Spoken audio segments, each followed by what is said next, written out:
Hi, ಎಲ್ಲರಿಗೂ ನಮಸ್ತೆ. ಮನೆ ತಿಂಡಿ ಯೂಟ್ಯೂಬ್ ಚಾನಲಿಗೆ ಎಲ್ಲರಿಗೂ ಸ್ವಾಗತ. ನಾನಿವತ್ತು ಸಿಂಪಲ್ಲಾಗಿ ಬೆಳ್ಳುಳ್ಳಿ ಚಟ್ನಿ ಯಾವ ಥರ ಮಾಡೋದು ಅಂತ ನಿಮಗೆ ನಾನು ತೋರಿಸ್ಕೊಡ್ತಾ ಇದ್ದೇನೆ.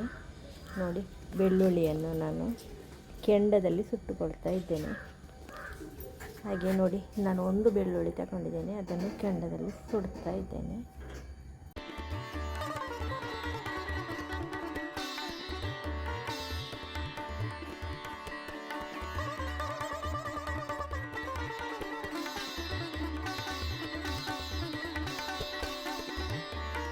ಈ ಬೆಳ್ಳುಳ್ಳಿ ಚೆನ್ನಾಗಿ ಕೆಂಡದಲ್ಲಿ ಸುಟ್ಟರೆ ತುಂಬ ರುಚಿಯಾಗಿರ್ತದೆ. ಚಟ್ನಿ ಚೆನ್ನಾಗಿ ಅದು ಬೇಯಬೇಕು, ಕೆಂಡದಲ್ಲೇ ಬೇಯಬೇಕು.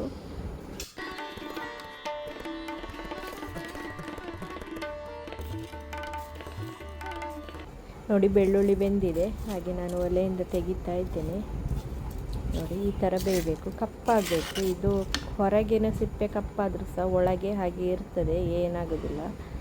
ತುಂಬ ರುಚಿಯಾಗಿರ್ತದೆ ಈ ಥರ ಮಾಡಿದರೆ. ಈಗ ನಾವು ಹೊರಗಿನ ಸಿಪ್ಪೆಲ್ಲ ತೆಗೆದು ಅದನ್ನು ಚೆನ್ನಾಗಿ ಕ್ಲೀನ್ ಮಾಡಬೇಕು. ಈ ಬೆಳ್ಳುಳ್ಳಿ ಚಟ್ನಿಗೆ ಹಸಿ ತೆಂಗಿನಕಾಯಿಯನ್ನು ಹಾಕಬೇಕು, ತುಂಬ ರುಚಿಯಾಗಿರ್ತದೆ. ಈಗ ನಾನು ತೆಂಗಿನಕಾಯಿಯನ್ನು ಹೊಡಿತಾ ಇದ್ದೇನೆ.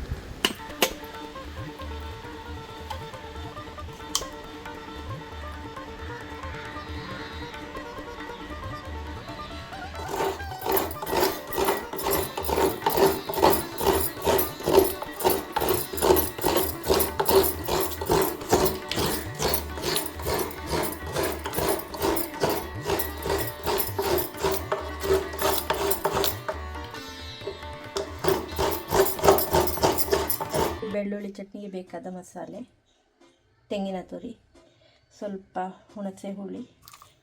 ನೋಡಿ, ಇದು ಸುಟ್ಟ ಬೆಳ್ಳುಳ್ಳಿ. ಇದು ಮೆಣಸು ನಿಮಗೆ ಖಾರಕ್ಕೆ ಎಷ್ಟು ಬೇಕೋ ಅಷ್ಟು ಮೆಣಸು ಹಾಕ್ಕೊಳ್ಳಿ. ಇದು ಸ್ವಲ್ಪ ಖಾರ ಇದ್ರೇ ಸ್ವಲ್ಪ ರುಚಿಯಾಗಿರ್ತದೆ. ಹಾಗೆ ಒಂದು ಸಣ್ಣ ತುಂಡು ಬೆಲ್ಲ ಹಾಕ್ಕೊಳ್ಳಿ.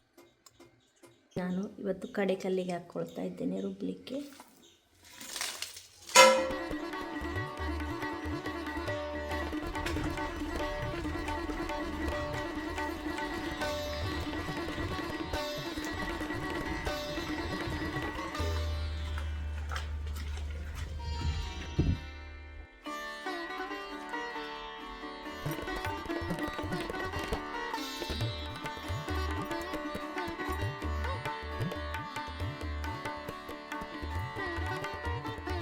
ನೋಡಿ, ಬೆಳ್ಳುಳ್ಳಿ ಚಟ್ನಿ ರೆಡಿಯಾಗಿದೆ.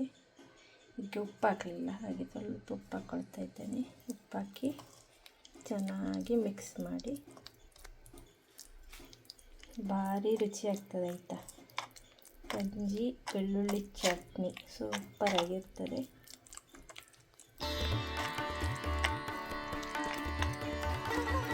ಮಿಕ್ಸಿಯಲ್ಲಿ ಅರಿಬೋದು.